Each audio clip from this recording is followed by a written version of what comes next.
Let's start by differentiating between quantitative and qualitative data. Quantitative data is information that can be counted or expressed as numbers. Since this data is numerical, it can be used in mathematical computations and statistical tests. This is also the data you'll find presented visually in tables and graphs. Quantitative data can be categorized as either discrete or continuous. Discrete data is that which has a finite number of values, like the number of correct answers on an exam. If the exam has 20 questions, there can only be 20 correct answers. Or, another type of discrete data is that which has a space between a pair of values when visualized on a number line. For example, the number of pets owned is a whole number, 2 dogs or 3 fish. There is a space between 1 and 2 pets.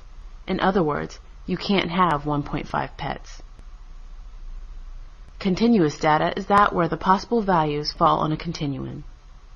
Usually, continuous data is some sort of physical measure. The number of possibilities depends upon the accuracy of our measuring device. Age and height are both examples of continuous data. One general way to tell if data is continuous is to ask yourself if it is possible for the data to take on values that are fractions or decimals. If your answer is yes, this is usually continuous data.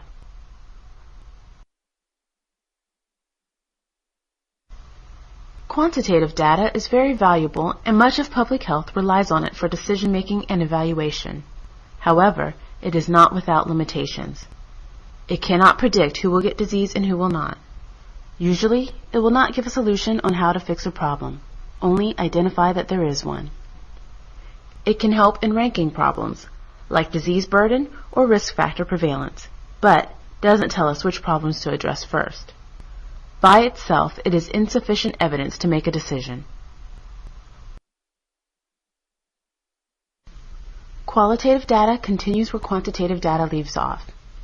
It is the data that describes, explains, and characterizes the subject of investigation using words rather than numbers. It generates the feel or texture of numerical data. It is often used to define a problem or generate new ideas for research or intervention. And it can be very useful to add to quantitative results of a program evaluation.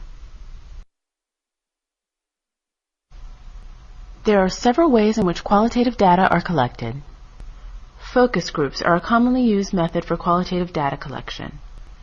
In this method, a group of people are asked about their attitudes and experiences on a given topic.